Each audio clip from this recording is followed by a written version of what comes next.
It's so dark. Otherwise, I feel I can't see anybody's face. I don't know if somebody is looking at me or somebody is hearing me. So thank you to all our official supporters and partners, Itaú BBA, other sponsors, the institutions, Amiris BP, Honda, all the ones he is mentioning. Today we have a plenary that is very wealthy in number of, well, excluding mine and Paulo Sotero, he changed his change. He's a think tank today. We're going to really use so much English today. You know, there was repercussion on the Twitter. I don't know if you heard. This Twitter thing is horrible because of Aldo's intimacy has completely ended because of the name of armchairs here, plenary rich of ideas and participants.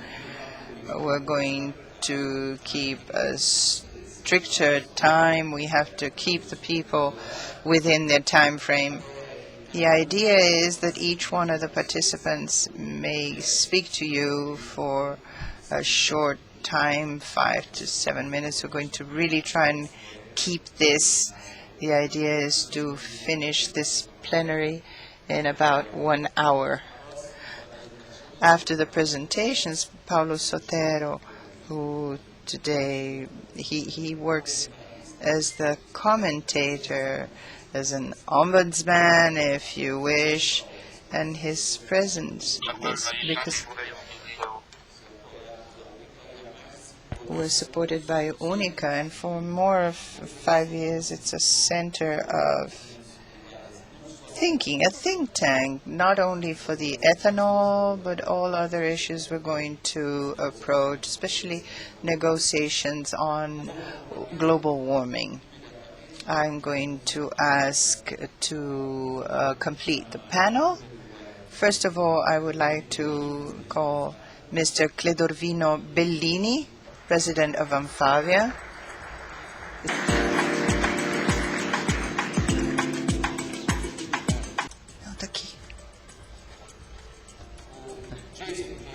Mr. Jason Clay, Vice President of Market Transformations at the WWF.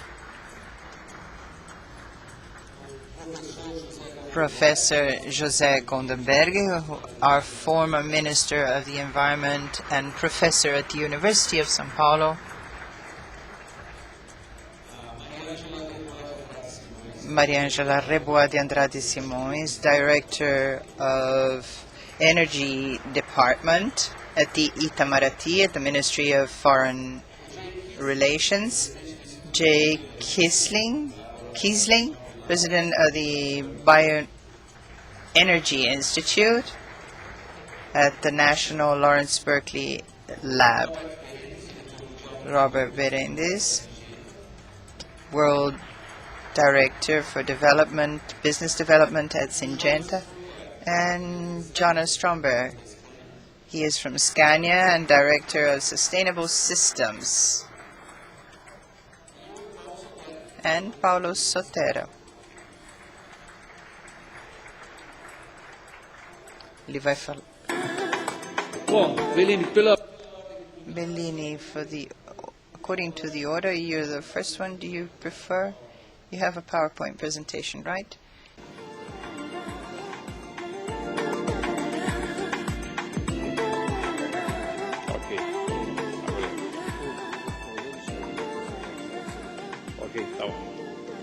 Senhoras e senhores, bom dia. Ladies and gentlemen, good morning. It's a great pleasure for ANFAVEA to be here.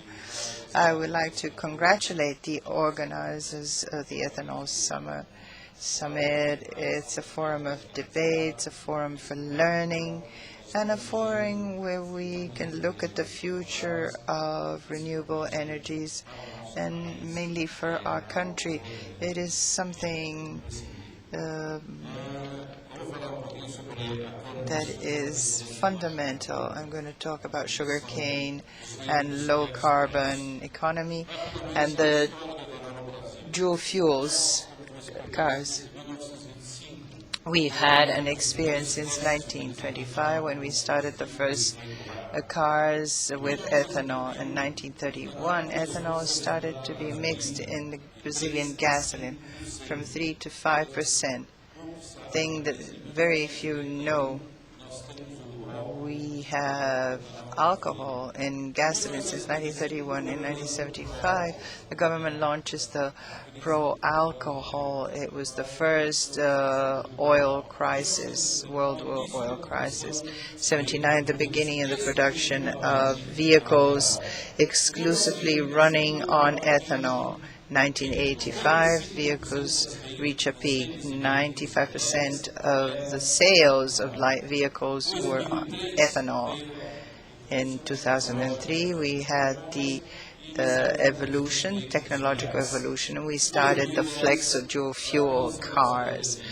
In 2010, the flex fuel cars reaches 12 million units. This graph shows the different stages of ethanol. If you look at the blue line, it started in 1979. The flex production started, the licensing of these cars. It reached 92%. And in 1989, Crise de desabastecimento. there was a crisis of oil supply and the consumer was unsafe. There was a lack of ethanol production, so the sales of cars running on gasoline increased again. So 2003, with the entrance of the flex or the green line of cars, you see about 85% of sales of flex vehicles. Flex pleases the consumer because he has the option. If there's a lack of gasoline, he puts ethanol. If ethanol is cheaper, he will use ethanol. And if gasoline is cheaper, this was a great revolution that gave sustainability to the system. And the alcohol system, today we have buses, airplanes, boats, and motorbikes moved by ethanol. Talking about these flex or dual fuel cars, these are projected to be supplied with ethanol or gasoline or any mix through special sensors. The electronic sensor recognizes the fuel and adjusts the parameters of combustion without any interference. This was introduced in the Brazilian market in 2003. The advantage of the use of ethanol compared to gasoline, ethanol produces 80% or reduces in 80% the emission of GHGs throughout the cycle of production. On the left side, you see a gasoline car emits only CO2. On the right-hand side, you see a vehicle running, also running on ethanol when it emits, because ethanol also emits CO2. On the other hand, when the plant is growing, the photosynthesis sequesters CO2 from the environment, so it practically closes the cycle, getting a balance of zero. To have an idea, comparing Brazil to Europe, today we have a fleet that is half-half, let's say 50% gasoline, 50% ethanol. Europe is starting now with a law determining 130 grams per kilometers of CO2. And Brazil, with this average, is already doing about 80. We're far ahead, and our program, which is not always appreciated here, is very valued in Europe and the U.S. renewable energy sources in 2009, Brazil consumed for transportation 23 billion liters of ethanol, and compared to gasoline, we avoided emissions of 70 million tons of CO2. This means 43% less CO2 in the atmosphere due to the use of ethanol. A simple example, 1,000 liters of ethanol generate 309 kilos of CO2. The equivalent in gasoline generates 3,368 kilos of CO2. So in terms of greenhouse gas, it's a great difference. In the perspectives that we have, the forecast, you can choose in this pie. The blue picture in 2008, gasoline represented about 26% of the energy matrix, and by 2017, the forecast is that it represents only 12.8. Ethanol, 17%, should reach about 31.4%. These are the forecasts. So environmental balance, the most important, the production and use of ethanol avoids the emissions of CO2. The social balance, the Brazilian sugarcane helps to diminish poverty through the promotion of economic development, which is decentralized, generating 1 million employments in agricultural areas. And the use of ethanol helped to reach self-sufficiency in fuels. Sustainable development, the planted area is only 10% of the acreable area in Brazil, and there's no conflict with the production of food or areas of environmental protection. We're the only country in the world that can produce energy, power, and food. For the future, we see the possibility of technological evolution with the increase in productivity. Some specialists talk about cellulose ethanol. We could increase 50% productivity. What is interesting is that we're on the right path, which is robust and brings to Brazilian society a better development. Thank you very much.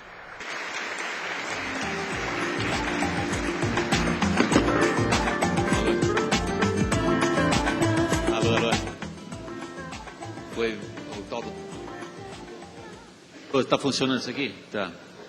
O Jason Clay, por favor. Jason Clay, please.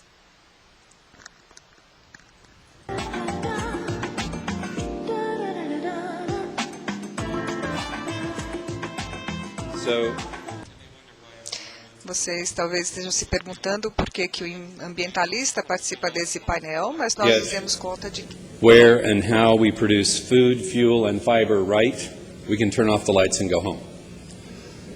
We've got to figure out how to provide for 9, and now the UN is saying 10 billion people by 2050, and that's going to be a daunting task. We can't get away from the basic equation that population times consumption doesn't equal the planet today.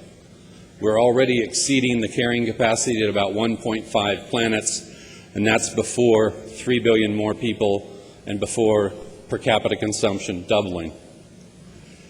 Put another way, in the next 40 years, we have to produce as much food, forget ethanol, forget bioplastics, forget energy.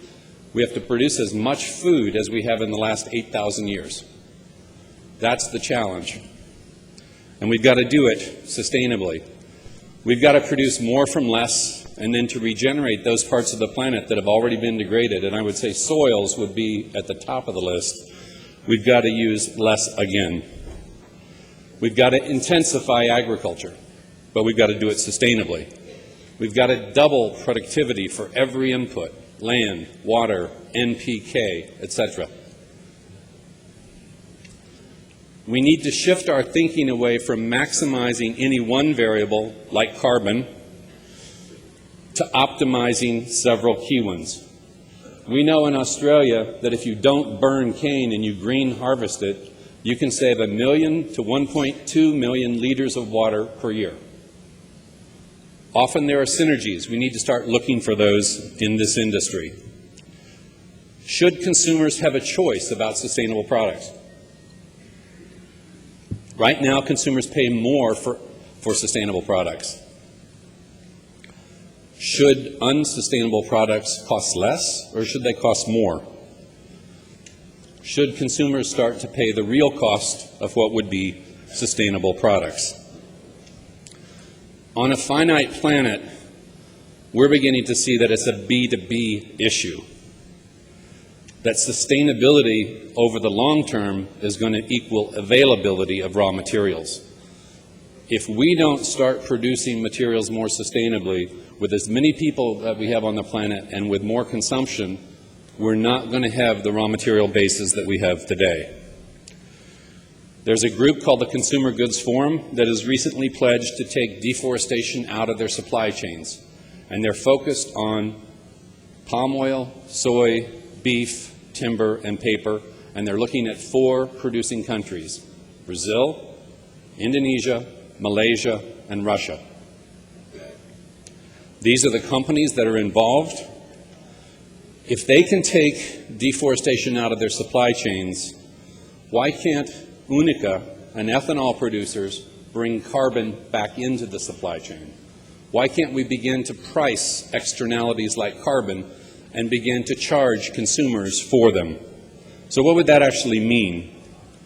Just looking at one variable, which is green energy created from burning bagasse, the amount of grams of CO2 equivalent from burning bagasse is 39 per kilowatt hour. And if you look at all the other sources, less hydro, they're far more greenhouse gases. We should be able to sell the difference. We should be able to sell the avoided carbon by creating energy from burning bagasse rather than coal or natural gas or any other alternative. And we should begin to put that into the price of electricity. And it's not just about kilowatt hours, it's also about sugar itself. It's about ethanol. It's about bioplastics. We need to bring the more efficient production of these things that cause less greenhouse gases and bring that into the pricing of these products. Right now, certification programs focus on moving the best producers. Governments focus on regulating the worst. And I would say groups like Unica represent the middle. What we've got to do is shift the entire production curve. But focusing just on the best or even the top half of producers is not going to get us there. The bottom 25% of production cause 50% of the impacts. And that's what we are really most concerned about. It's those impacts. And they produce half as much. So moving the bottom accomplishes far more. We need to focus not on the average and all the average data that we've got, but really what is the bottom quartile doing? And it's not just about Brazil, it's about sugar, it's about ethanol. What is the world doing? Today we know that the best producers in the world of any commodity are 100 times better than the worst producers. In any country, the best producers are 10 times better than the worst. We got to move the bottom. Yesterday we heard a discussion about 50 million cars in Brazil, about 1,500 cars per day in São Paulo. India is building 7 kilometers of roads every day, and only 0.8 of 1% of Indians today have a car. In China, the increased demand for cars has doubled the amount of rubber that has to be produced globally, just in the last decade. My question to you is this model sustainable? Can China have 1 billion cars? Can India have 1 billion cars? We're talking about Band-Aids. Agreed, it's important to improve the production of ethanol, but we may need tourniquets to manage this planet. Thank you. Thank you, Jason. Professor Goldemberg, por favor. Professor Goldemberg. Esse...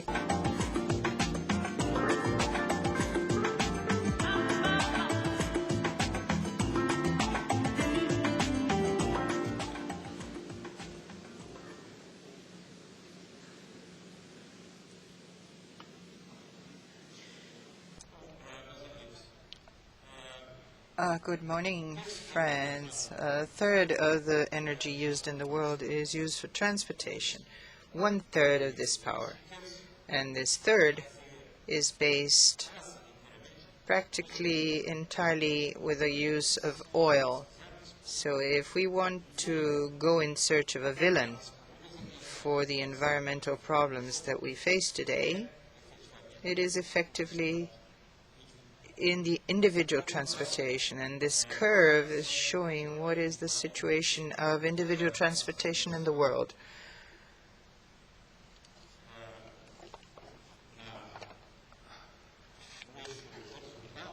On the horizontal index, we have the GDP per capita and the number of cars on the vertical axis.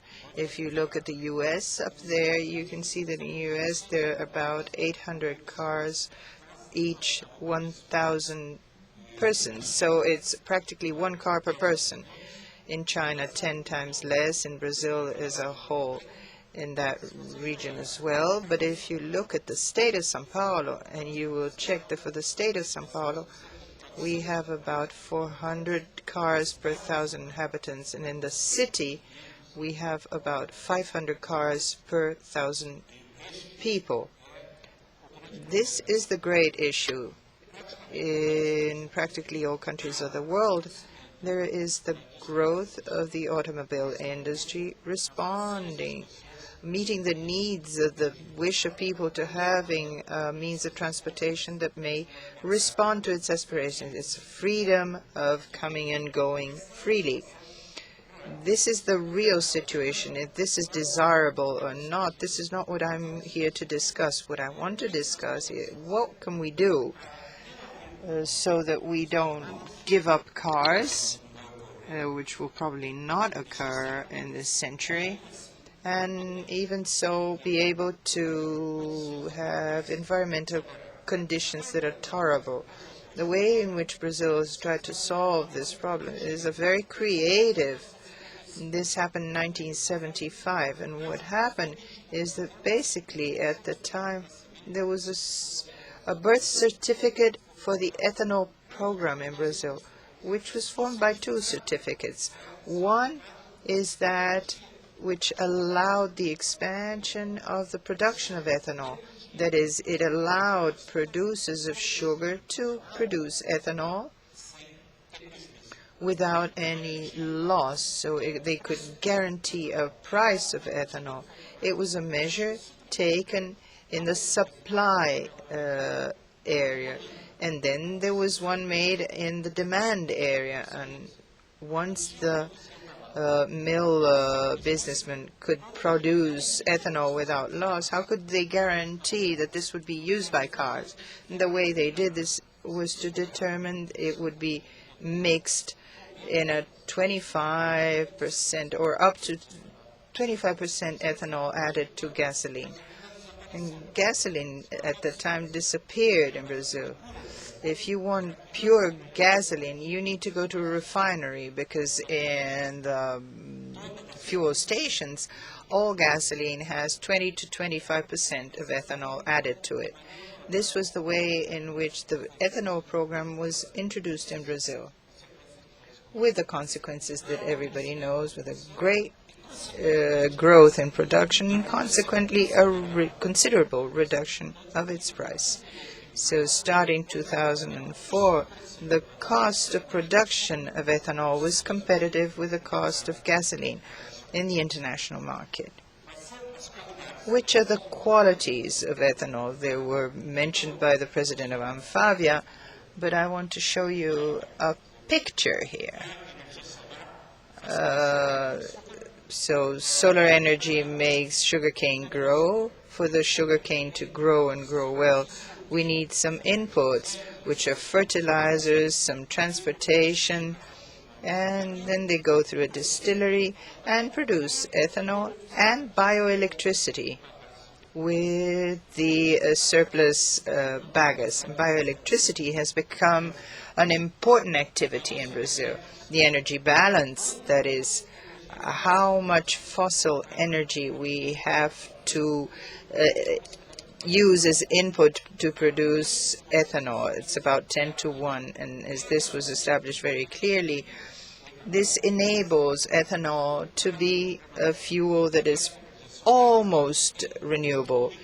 It transforms solar energy into a liquid fuel. In the U.S., ethanol is produced from corn, but for the production of this ethanol, you need to use electric energy, and this comes from coal in the U.S., so you have to convert coal into ethanol. The idea is not that bad because it's impossible to put coal in an engine, but the gain, the energy gain that is achieved to improve the participation in renewable energies is actually very small. That's why the ethanol program in Brazil, based on sugarcane, became so important.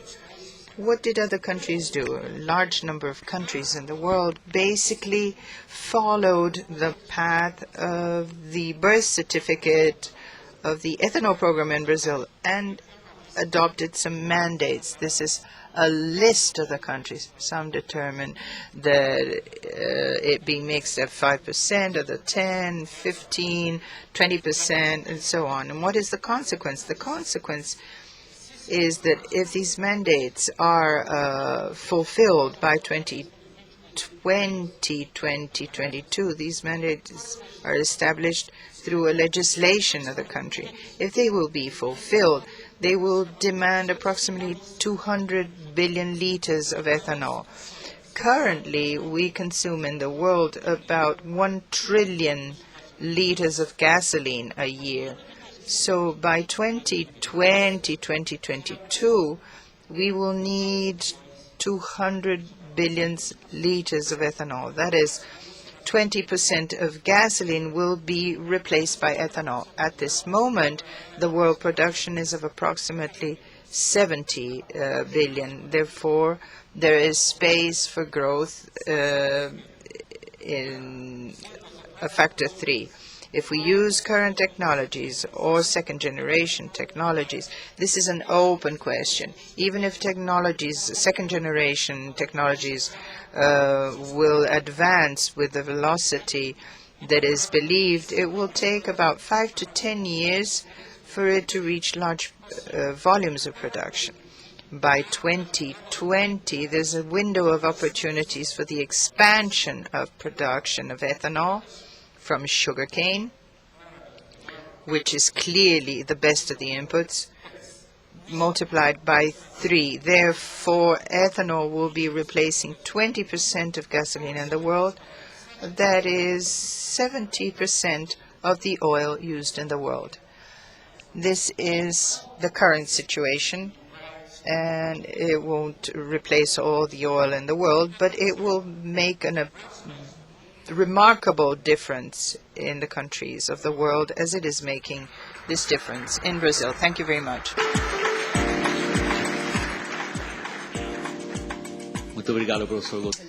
Thank you very much, Professor Goldemberg. Mariângela, please.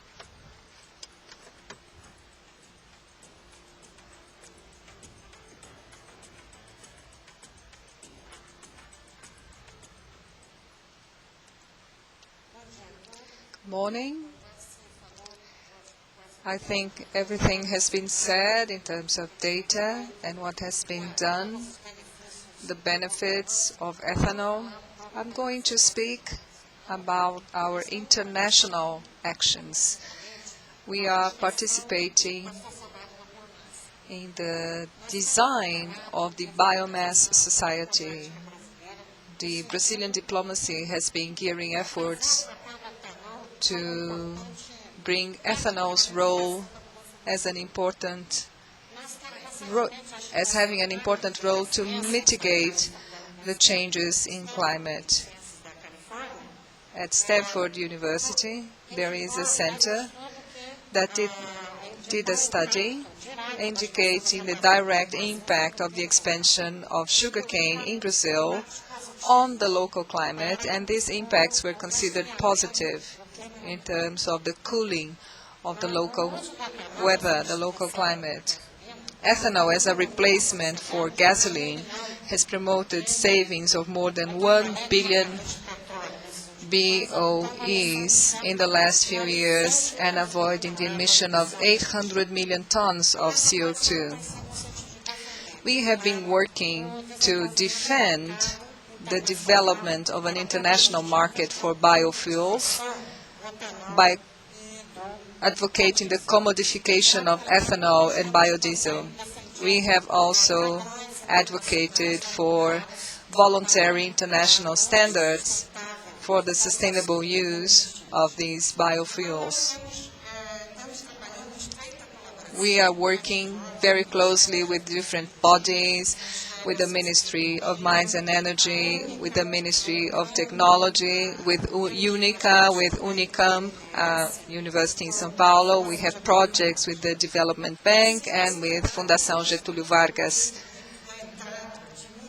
Our work at an international level depends on many other partners and countries that produce ethanol so that we can configure this international market. Brazil also advocates the democratization of energy production. Today, we have approximately 20 countries that produce energy for 200 countries. We have been working to have 100 or 120 countries producing energy. Ethanol is a driver for sustainable development. We have been developing bilateral and trilateral partnerships. We have projects in Africa, in Central America. We have a memorandum of understanding with the United States, and we have been developing projects in Central America and in several African countries. We also have a partnership to develop biofuels for aviation, and this memorandum of understanding was signed during the visit of President Obama to Brazil. We are participating in the discussions about mitigating climate change in aviation.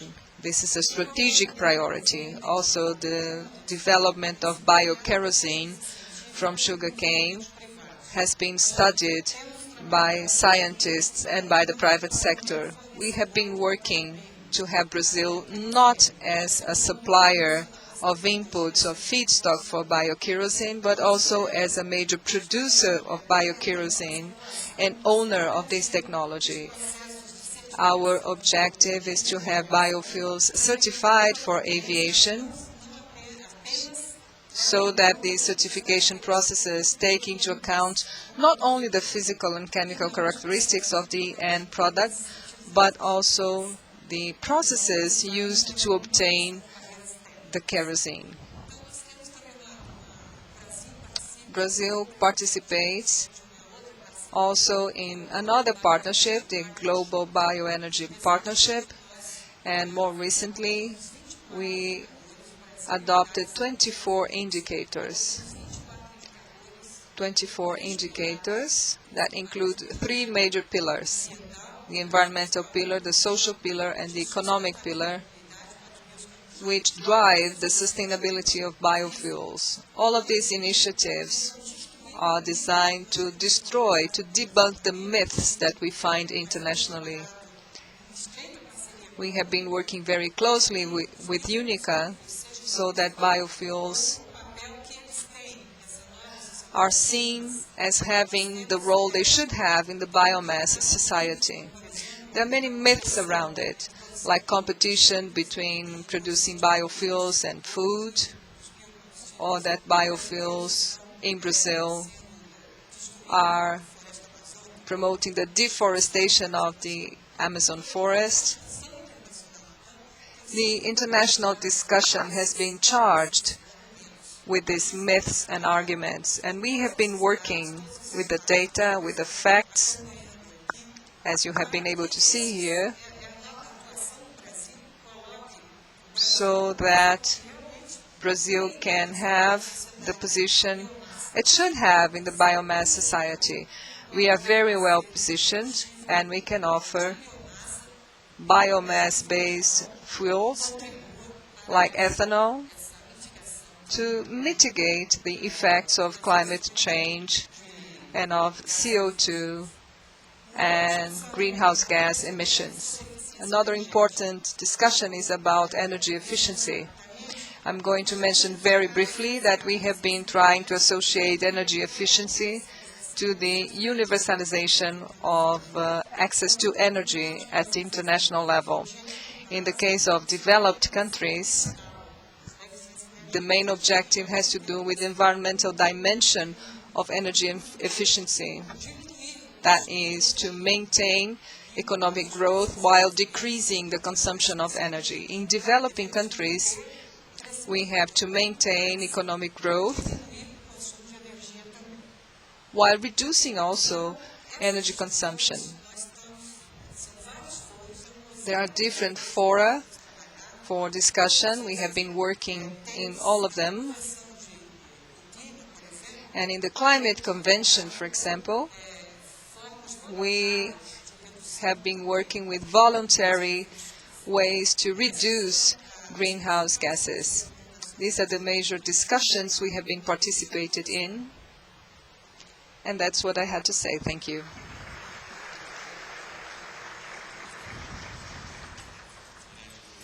Thank you, Mariângela. I would now like to invite Keasling.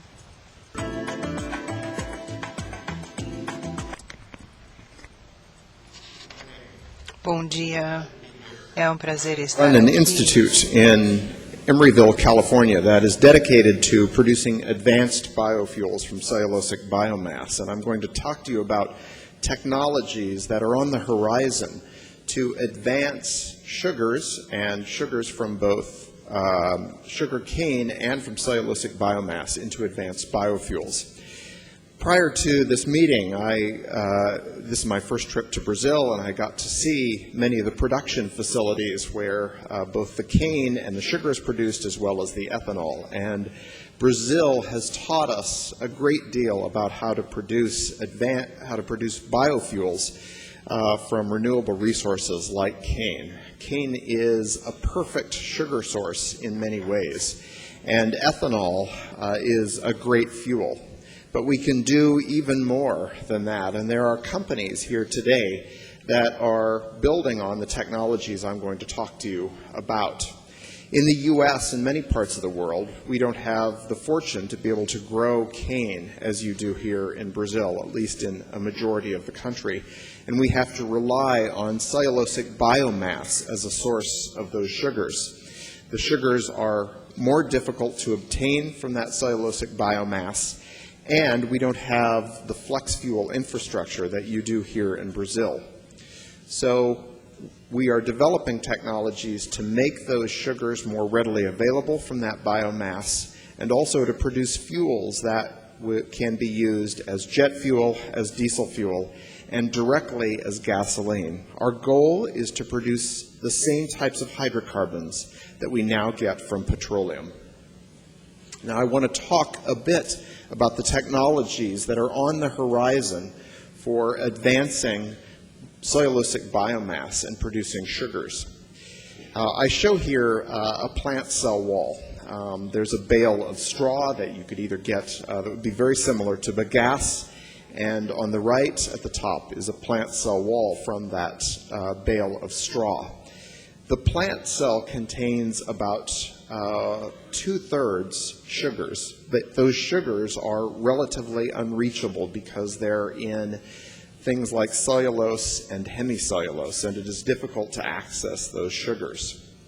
Using advances in synthetic biology, we can reconfigure the genetic networks inside the plant cell to change its genetic makeup so that that plant will more readily produce sugars. This can also be used for improving the production of sucrose, but also making things like bagasse and cellulose more readily degradable. Here is an example of where we've engineered the plant cell. At the bottom are the actual plant cells, and at the top are diagrams of those plant cells. Using the advances in synthetic biology, we can engineer those plants to have very fat cells full of sugars in the form of cellulose and hemicellulose, and this improves the production then of fuels and reduces the cost of those fuels substantially. We can also make those plants more readily degradable. One of the challenges with bagasse at this stage is that the plant cell wall is very difficult to degrade. So rather than producing fuels from the bagasse, we choose to burn it to produce electricity. But if you could make those plant cell walls easier to degrade, put linkages in them that would allow you to unzip the plant very easily and release the sugars, then we could make a plant cell that would be readily degraded, release the sugars, and this, again, would reduce the cost of those fuels substantially. Now, I want to talk just briefly about the biorefinery and advances that many companies here in Brazil are starting to take advantage of in the synthetic biology arena. Right now in Brazil, you're taking sugar or cane juice and producing ethanol from it, and that is an extremely efficient process. This is a process that nature has given us, and through many generations, centuries, if you will, of selecting for the right yeast, we've improved ethanol production substantially. But what if you wanted to produce a jet fuel or a diesel fuel for the remainder of that infrastructure? How would you take that sugar supply and produce those fuels?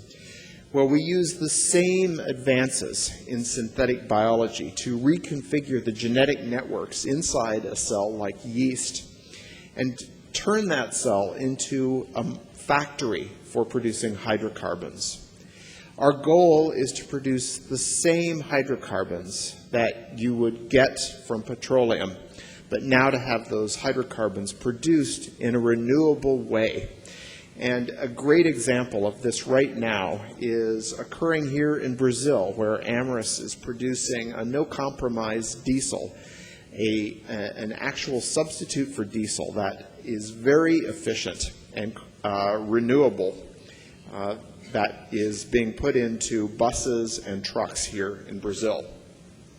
And the beauty of these fuels is that, unlike ethanol, we don't need distillation to produce those fuels. Those fuels are secreted from the microbe, and like oil and water don't mix, these fuels will separate onto a phase. They float to the top of the fermentations. You can skim them off and put them into your tank directly and drive away in planes, trucks, that are the same vehicles we currently use for burning petroleum-based fuels. These are the goals, and these goals are being turned into realities first here in Brazil. And from us in the U.S., I thank you for teaching us about renewable energy, and I think we can build on many of the advances that you've created here in Brazil in many parts of the world.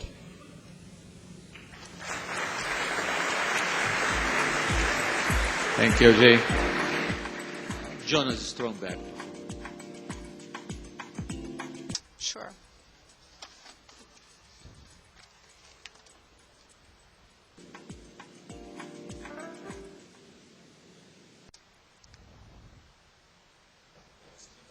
Senhoras e So the senhores, panel and the organizers UNICA, thank you very much for having us here. It's indeed an honor to be here in the heart of ethanol country to talk about the views of the heavy transport sector and SCANIA on how we can use ethanol in sustainable transport. We have been doing this for quite some time in SCANIA. Actually, the first ethanol engine we produced was produced in 1916. But in more recent days, you can see some of the examples just behind me here. We have been producing ethanol-powered bus and trucks, all over the globe. We have them on all continents today. And of course, we're very happy to have the 50 new ones also here in São Paulo. The transport sector has a very special responsibility. We are parts of many of the big problems on the globe. If you look at climate change, which is increasing rapidly every day now, as the scientist tells us, and it makes this planet a little more hostile to live on every day for us and for our children. Transport is the part of society that is increasing its emissions of CO2 the fastest. Transport is also contributing to poison the air in our cities, and it is forcing us to spend hours in congested traffic in our growing cities. Transport is also very, very much oil addicted. As we heard from the professor, 97% of all transport is powered by oil today. And while all other parts of society, industry, energy production, is phasing out of oil, we just grow more and more dependent of it. And this is a very, very dangerous addiction. If you look at the diagram on your bottom right, you can see the dark blue bar. That is the sweet crude oil, the cheap and easy oil, if you like. The oil that we have been used to having around plenty and cheap for many years, and we built the foundations of the society on the availability of cheap oil. Now we see that this oil is running out, and what is replacing it is going to be extremely more expensive, and it's going to be exceedingly dirty as well. Oil from tar sands or even fuels from coal will increase CO2 emissions per liter of fuel used, and this is really not the way we want to go.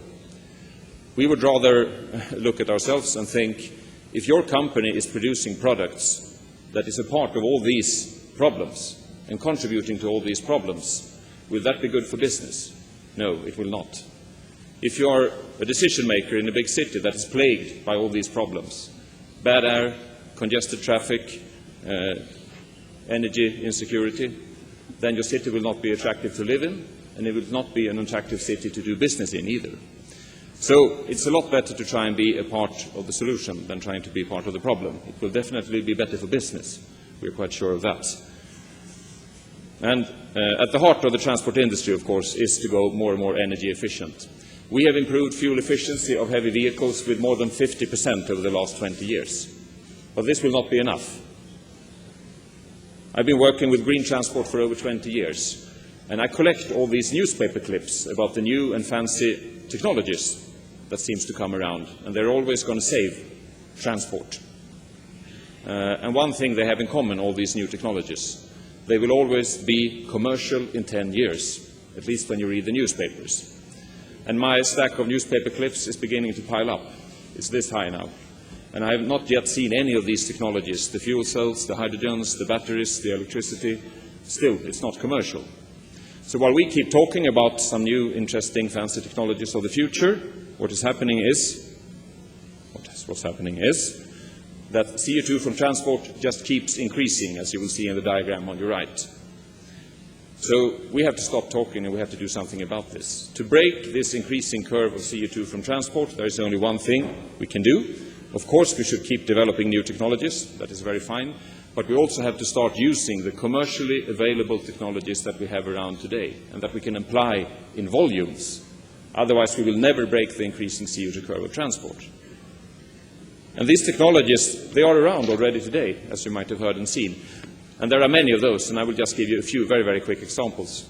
If you have a standard vehicle on your far left, a bus or a truck, and if you specify this truck according to the application that you're going to use it in, if you have the right engine, the right gearbox, etc., you can save around 5% of fuel already today.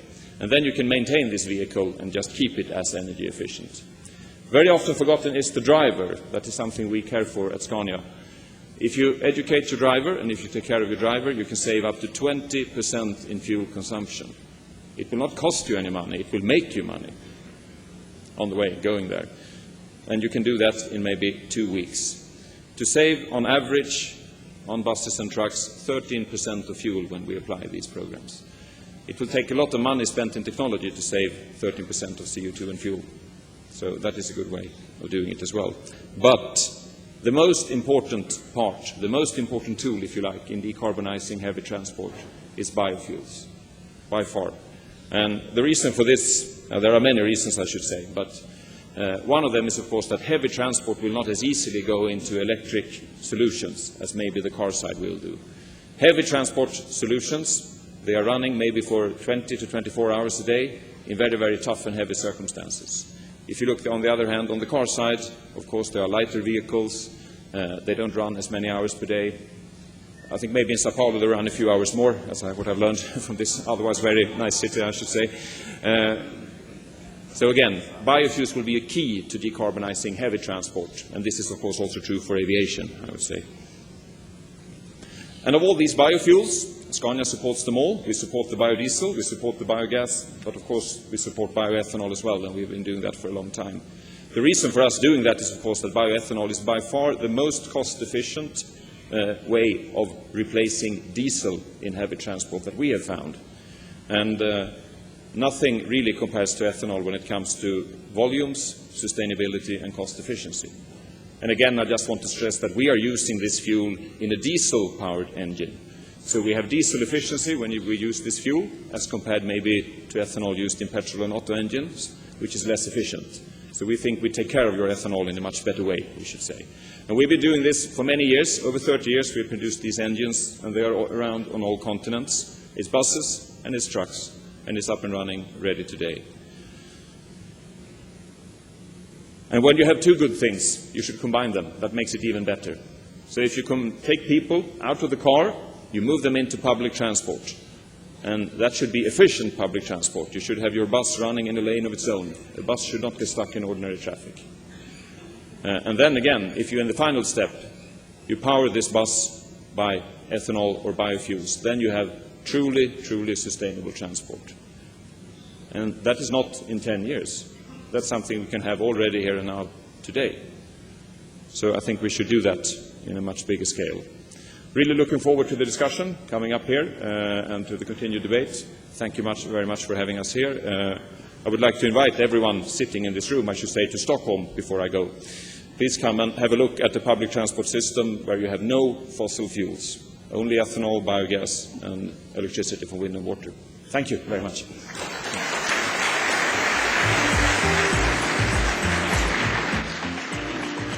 Thank you, Jonas. Robert Berendes. Robert Berendes.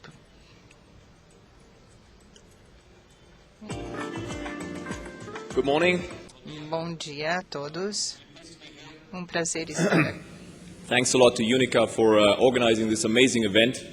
I think a lot of things have been said by my predecessors. Two messages I want to leave with you in my presentation. The first is maybe some reasons to believe that we actually should go for a smart carbon economy more than a low carbon economy. And then secondly, why we at Syngenta believe that sugarcane will play an essential role in this future smart carbon economy. I think the world is dependent on carbon energy. It will be dependent on carbon energy. It will be dependent on oil, on gas, on coal. But we all know that these fossil fuels that have been stored from plant energy millions of years ago are depleted faster than we can replenish them. And so the world is struggling to identify low energy cost resources. It's looking for sustainable and renewable solutions. And a lot of people are calling now for this low carbon economy. It's a nice term. Reality, of course, is when you look at the data that when people look for solar energy and want to store the electricity from wind in batteries, that the energy density of batteries is not very good. And you come to the inconvenient truth that hydrocarbon chains will play a central role in the future energy supply. They're still the most effective way to store and to transport energy. Basically, nature invented the carbon cycle based on plant photosynthesis, and it's inherently a very sustainable and renewable process. So the critical question really is probably not how to reduce carbon or to come up with a low carbon economy. The real question is, how can we speed up this carbon cycle from millions of years into years and maybe even less than years? And here bioenergy produced from plants, we think, will play an essential role to get this done. Now, with current technology, we can already collect, store, and use a nice part of the sun's energy that is converted by photosynthesis into plants, and you see that on this graph. Reality, of course, is that only 3% of the current photosynthesis produced is converted into food, which I think is an answer to most people that worry about a food and fuel conflict. And if we are very efficient, then we could use the plant photosynthesis energy to supply all the energy in this planet, which right now is, of course, a concept only, but can be converted into reality. And imagine if we could convert the carbon cycle that drives the upper bar and make this bar even longer by making the cycle shorter, by producing more energy in the plant, and also by having more energy per acre and per year. And that's what Syngenta's ambition is in this area. Syngenta's ambition is to bring this potential of plants to life. Our vision is to provide farmers and also the processors, the millers, with integrated solutions that sustainably and efficiently produce all the energy we need to drive the world's food, feed, and fuel consumption. We believe that sugarcane is actually one of the best alternatives for efficient and renewable fuel production. Sugarcane inherently is a unique smart carbon source. It has huge potential. And I think 30 years ago, most nations wouldn't have committed to sugarcane when the cost of ethanol was 3 times as high as gasoline. As we heard already before, Brazil did. Brazil was visionary, and I think between 1975 and 2005, Brazil doubled the yield of sugarcane already, as you see in the graph, and it took the ethanol production up by 60%. And Brazil now produces the most cost-effective ethanol in the world and has made itself self-sufficient. But this journey that's shown here on this graph is just part way. The graph would suggest to you that it will take another 40 years to double the sugarcane productivity again. And I think, if you take my perspective, I think we can accelerate this process substantially. So I want to finish by just sharing with you that we at Syngenta consider ourselves part of this journey, together with many others. We approach these challenges by coming up with further productivity increases that are really driven through the eyes of the grower and the miller.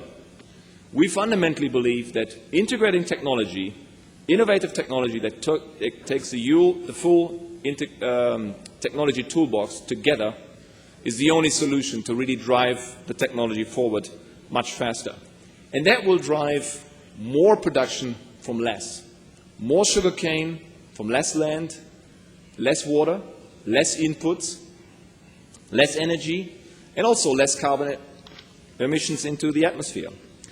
In Brazil, some of you might know, we just launched a new program which is called Plenary, which is an integrated approach that uses chemistry, plant genetics, and new planting technology to substantially increase and make faster the planting of sugarcane.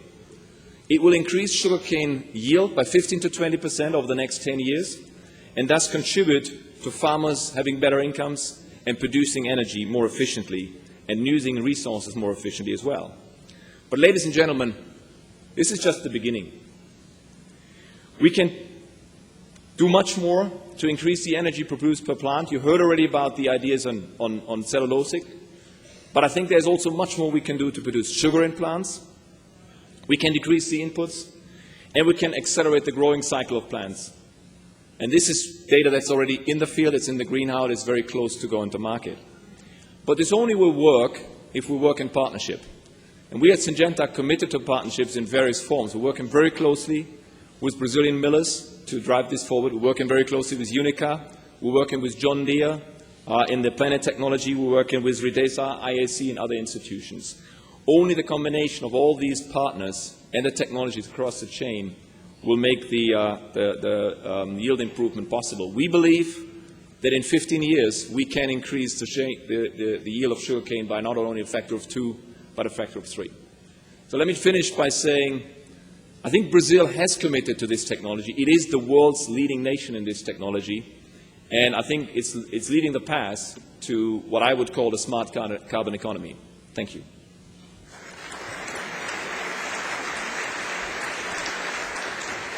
Thank you, Robert. Muito obrigada, Robert.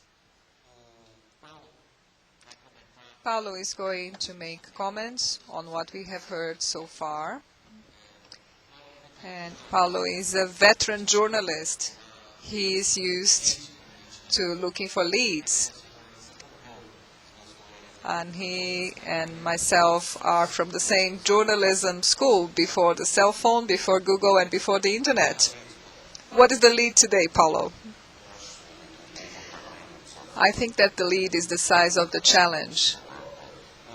What we heard places challenges, not only to the world, but to Brazil. And I want to focus on Brazil here.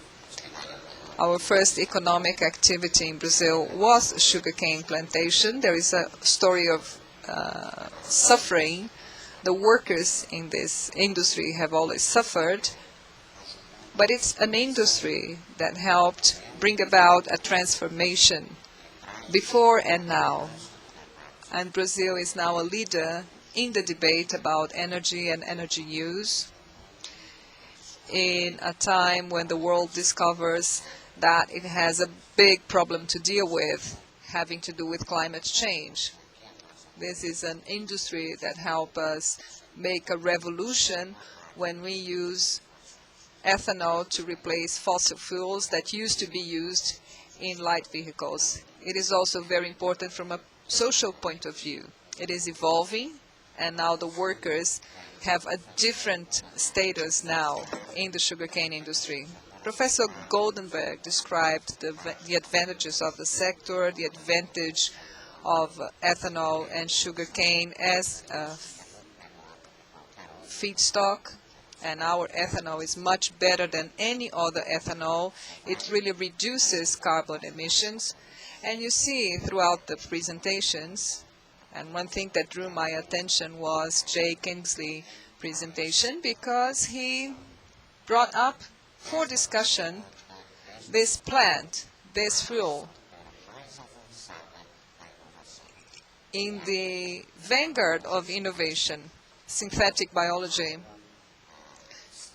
This is extremely important, and to us in Brazil, I think the challenge is to know whether we are going to take advantage of our ability, of our capacity, of these qualities that we have, our ability to produce sugarcane. Are we going to have products that have more value add? It is difficult for me to determine whether first, second, or third generation ethanol will be fuel used for the displacement of people in cars. It may be the fuel of the future for aviation. It might also be the raw material for bioplastics, biodegradable plastics. What was striking to me was to realize that we have a new challenge on top of the challenge we know we have in Brazil. We have to improve the quality of everything we do. Brazil progressed a lot in the last 15 or 20 years. Our economy became stable. Democracy is now present in many areas of Brazil. But these achievements have to make us think about the new challenges ahead. The challenge of quality improvement. The industry is being commodified, is being globalized. Large trading companies, like large oil companies, would not be penetrating this arena if they didn't think that this was the right path to go. But to us in Brazil, the challenge is to understand what Jason said. He was with us and with Marcus Young at the Wilson Center discussing sustainability. And I remember very well, since 2006, Marcos, even before he was at UNICA, he helped bring the discussion about sustainability to a new level in the agribusiness sector in Brazil. This is UNICA's merit. It has improved the quality of discussion. But today, it's a different moment. It's a new frontier of possibilities for the sector. And the industry will have to decide how to respond to these new challenges. We have been focusing a lot at the Wilson Center and at the Brazil Institute on innovation. Congressman Arnaldo Jardim participated in a mission that went to the US to study innovation. They came to the Wilson Center, they went to the MIT to talk about innovation.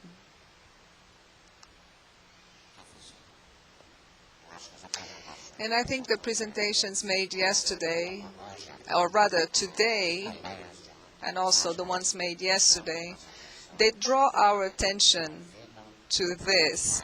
I would invite you to look very seriously and to establish a dialogue with the people we elected to raise awareness. It is the right time to have in place public policies that will improve what we do, to add value to what we do in this area. When I was a journalist, I liked to provoke ministers. I liked to ask Minister Furlan, why isn't Starbucks a Brazilian company? We are the largest producer of coffee. Why is Italia an exporter of espresso coffee? They never planted coffee. Why can't they add value to it? And we still produce coffee and we sell 60-kilogram bags. Ethanol, the ethanol industry has showed that it's innovative. We are ahead of that, but I go back to Mr. Kingsley's presentation, because I believe that ethanol has brought a lot of benefit to Brazil, has allowed Brazil to be in the arena of synthetic biology, but that's where the value is. We have to add value to the gains that the ethanol industry has brought to Brazil in mitigating the greenhouse gas effects.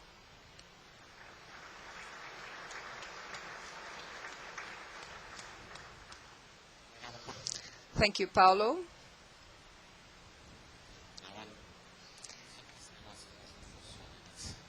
I don't know why it fails sometimes.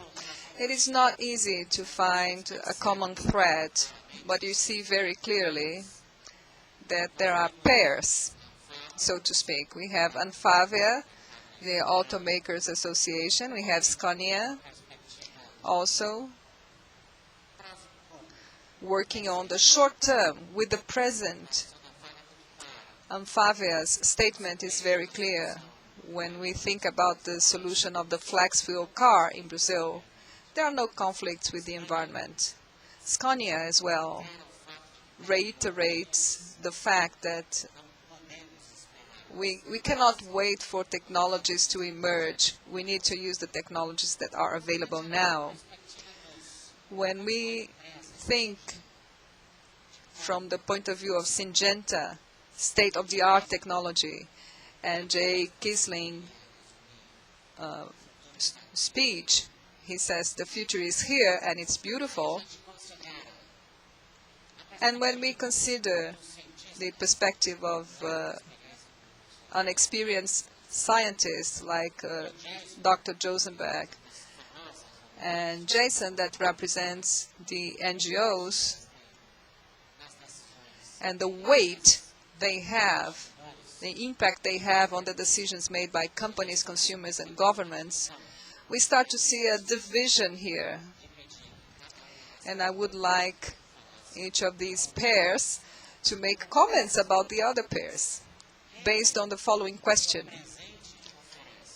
If we think about what the present offers to us now, what the science suggests, and what is implicit in what Professor Goldemberg said, and on Jason said, skepticism relative to our ability to solve our energy problems and to give our planet to the future generations. Is there a compromise? ANFAVEA, do you really think there is no conflict with the environment and that technologies allow us to move forward? No doubt. We are talking in the short and medium term.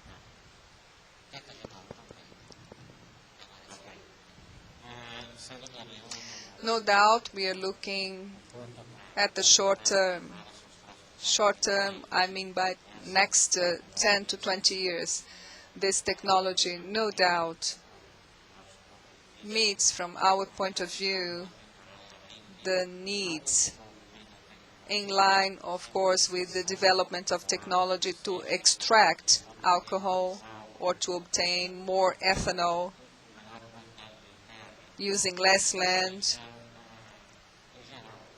In general, the production process itself, and we also have to think about the technology developed by car makers and by automakers in the auto cycle, in the diesel cycle, and all these things come together to improve the environmental issue. The laws themselves are heading towards this direction. In the Brazilian case, Proconve and other enforce regulations to have products that emit less CO2. Also, new technologies, cellulosic ethanol and others, may have higher yields with lower emissions. Biomass, no doubt, to us, has come to stay, and all the industries bet on it. Jay Keasling. I'm going to ask it in English. We'll be quicker. Do you think you have the answer for the question that Jason was asking after his speech, which was basically, there is no salvation for this planet if you keep doing like we do? Certainly that's the case if we don't use technologies, but I think technologies have the potential, and we heard this in the talk from Syngenta, that we can increase the yield substantially for the crops that we have. We can develop technologies that would allow us to have completely new crops and new fuels from that. So I think we have to use technologies in a very smart way, but certainly we're going to have to conserve as well. We can't drive the large cars that we do in the U.S. There's no way that technology is going to get around that. We're going to have to start to conserve as well as use technology. Are you satisfied, Jason? I think that we could all agree that any use of resources is going to have impacts. And the question is, what's an acceptable level of impact over time? So as we move forward, I think we might argue about what would be sustainable with 7 billion people on the planet today. But I don't think there's any argument that whatever is sustainable today would not be with 10 billion people consuming twice as much, because that is the future. So we've got to figure out how to accommodate those two things. Yes, technology is very much part of it. That's what alters the population times consumption matrix. Technology is a variable. But when we look at the data, we don't see any single silver bullet that gets us there. That's why Robert's position from Syngenta is so important. It's about genetics. It's about better practices. It's about technology. It's about reducing waste, of all things. I mean, it's about lots of things, but it's not about a single thing. It's about optimizing several things. The question is, are we going to do that fast enough? And we think efficiency will get us 70% of the way there. But we think we also have to challenge the basic model that we're using. Is growth of material culture going to get us where we can all live with? Or do we need to start looking at how to change products for services? Driving a car is about transportation. It's not about driving the car. It's about moving people. How else can we move people more efficiently? There may be other ways to do it. We're talking about investing in cars all over the world. Who's talking about investing in public transportation? I mean, there are other ways to move people. I think we just have to be thoughtful about how we do this.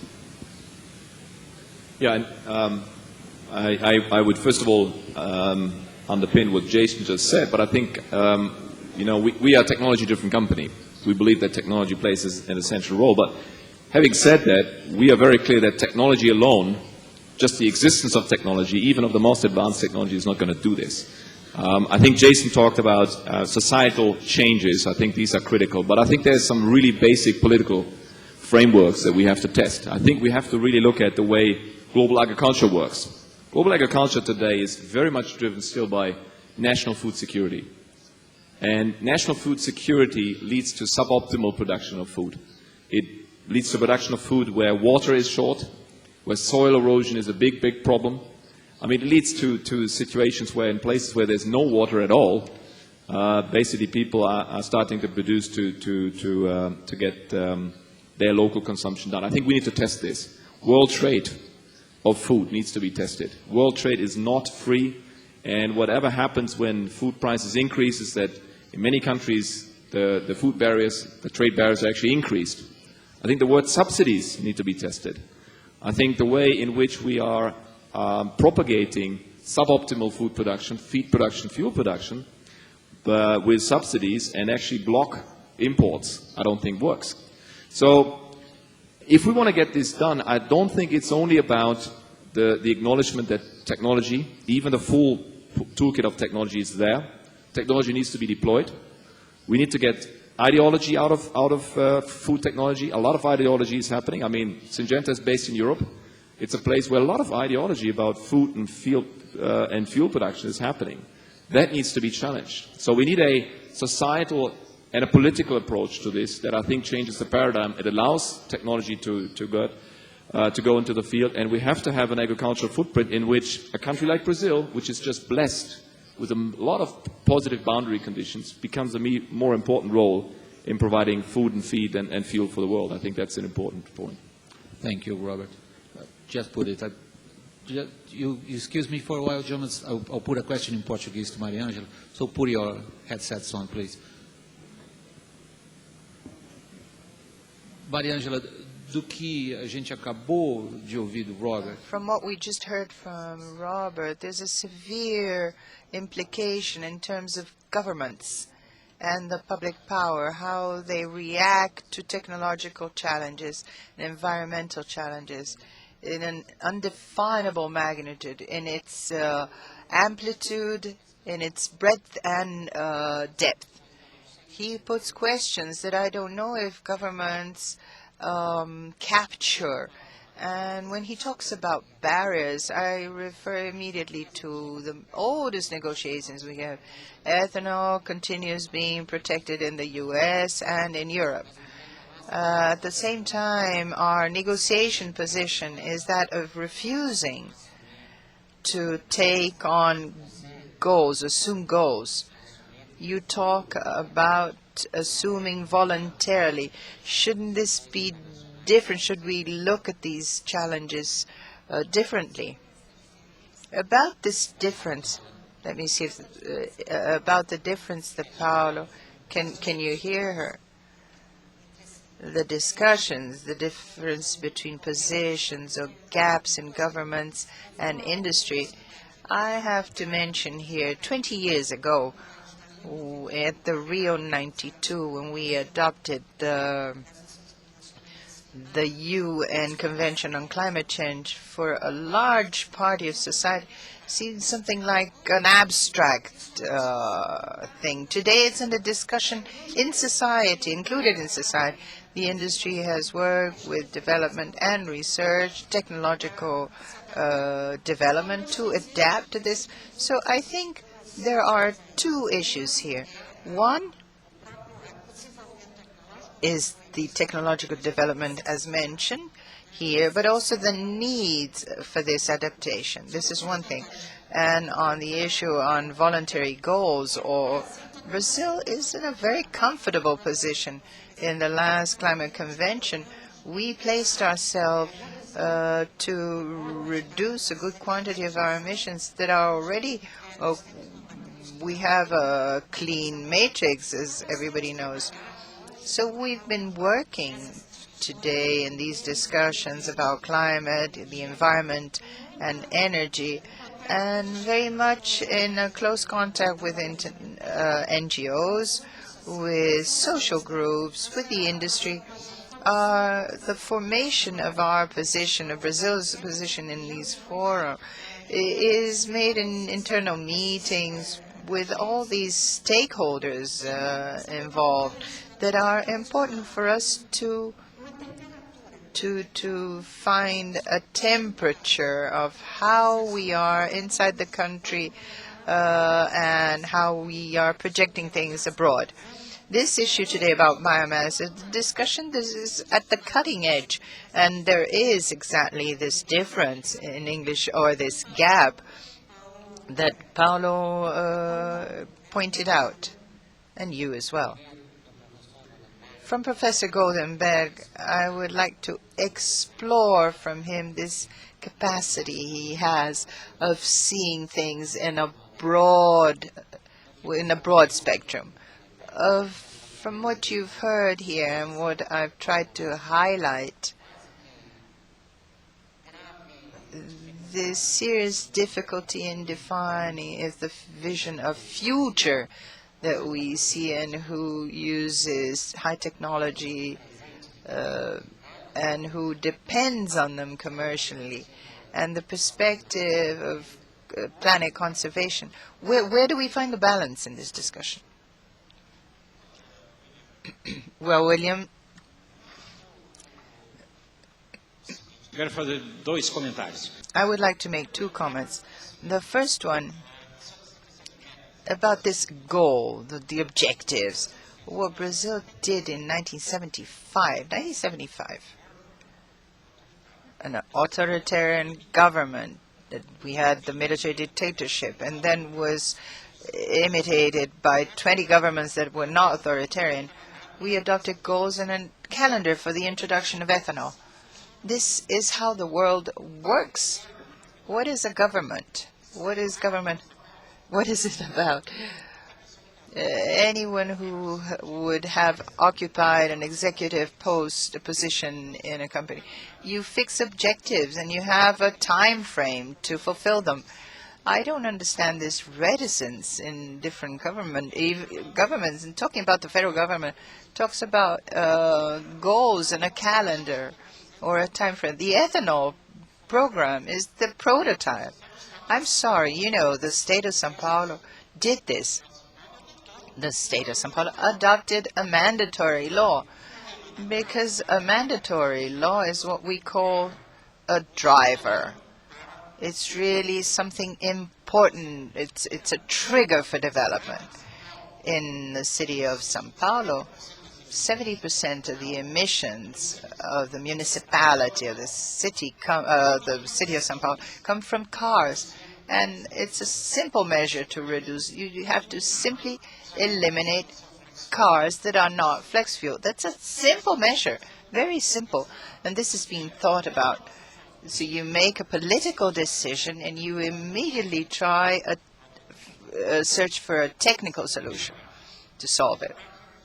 The second part refers to your question, which is highly provocative.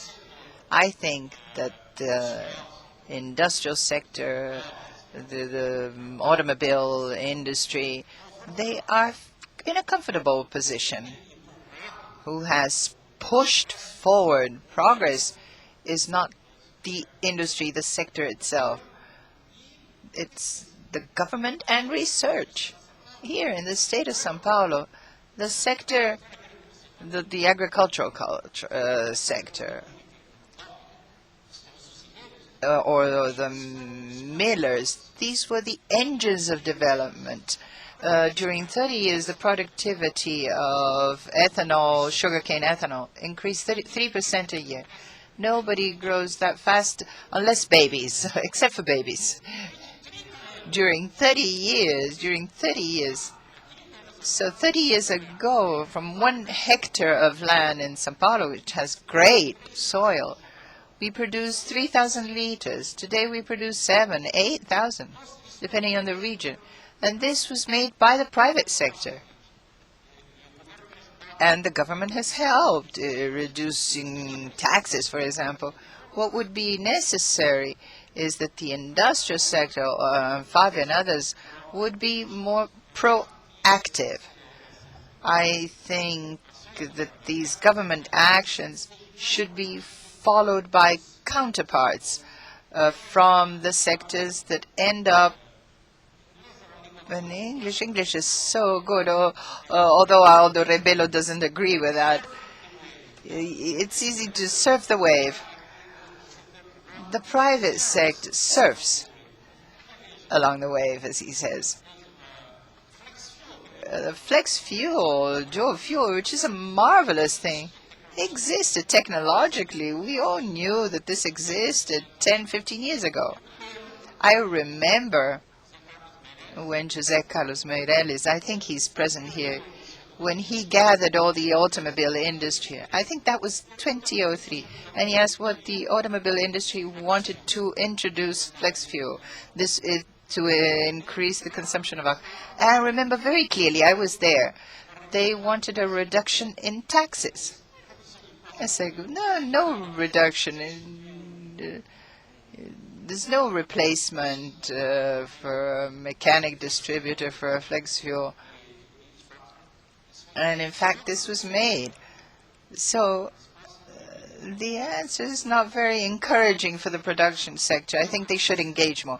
FAPESP, which is the foundation for the fostering of research in the state of São Paulo, is working hard on this. And I think these researches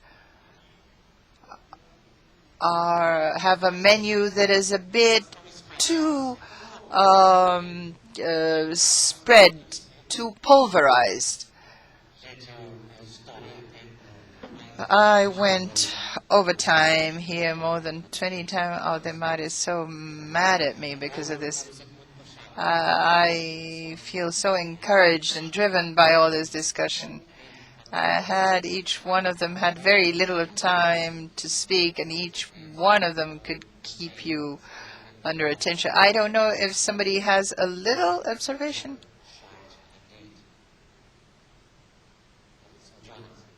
Jonas Stromberg, uma rápida observação. I think it's quite important to look at policies, to comment on that, and to make the policies that we have make us implement what we have here and now, as we talked about. Both do the development for the future and also implement the here and now. We heard about public transport. You can take away 40% or 40 times, I should say, of the carbon footprint if we do that. So we need those policies. And in the end, globally, we need the price of carbon. Eu queria apenas fazer uma observação final, dizer, a crítica que o professor Goldemberg faz, por exemplo, à indústria automotiva, ela hoje tem uma repercussão. O mesmo tema está muito presente nos Estados Unidos, onde a administração Obama tenta aumentar o chamado fuel standard, uma coisa que hoje é de 34 milhas por galão ao longo, gradualmente sendo implementado, para algo como até 62, que é algo revolucionário. Então você tem nos Estados Unidos, maior economia do mundo, essa discussão muito forte, o tema muito presente. E você tem na maior economia da Europa uma decisão histórica, provavelmente irreversível a esse ponto, um país que renuncia a um tipo de indústria que hoje atende, eu creio que a 20% das suas necessidades energéticas, que é a energia nuclear, a decisão que acaba de tomar a Alemanha. Eu creio que isso mostra um pouco o quadro em que nós nos movemos. Eu creio que, outra vez, sublinha o tamanho do desafio que o Brasil tem, com a diferença que o Brasil entra nesse desafio de uma posição, a partir de uma posição bastante favorável e promissora, se souber fazer as coisas que todos nós sabemos precisam ser feitas para ganhar competitividade. We know we have to do to gain competitiveness. Only for Paulo, we covered together in 1992. We were in the Estado de São Paulo. Jason, comentário. Goldemberg said about the research, because this has been based on science, and it's been based on data. I think good policies and good investments and good strategies are based on science. And if we can elevate the discussion and the debate to the science and the data and take the ideology and the assumptions and the other extraneous factors out of this, we'll go a lot further. Robert? Yeah, and just a quick one from my end. I think, we all, represent companies or institutions that have a significant part of the toolbox, and we are proud of what we have. But I think, in reality, the answer will be only us all working together. I think even the broadest company in this space will not find a solution that will fix the problem. It is a combination between politicians, the private sector, civil society, and everybody working hand in hand to fix this. I mean, this is the biggest challenge of mankind in a way, and I don't think any one of us should be selfish enough to believe that we can fix it on our own. We certainly don't believe that. Thank you. Eu tenho aviso importante para vocês. Em 2008, a Única... In 2008, Única was the first company linked to agribusiness to make a report on sustainability report, taking into account the GRI that establishes standards for the production of these reports. And in the second day of this ethanol summit, Única launches the second sustainability report, again according to the GRI standards, but now at a degree of demand which is A+. More than 90 companies participated in the design of this project. It's being launched now at 10:45. Proactivity in the sugar and ethanol sector in Brazil. It's going to go on in the sustainability room, and this report will be distributed to all participants at the summit. So please take your release. The report is both in English and Portuguese. We have the coffee. Thank you to the participants. Thank you to you all.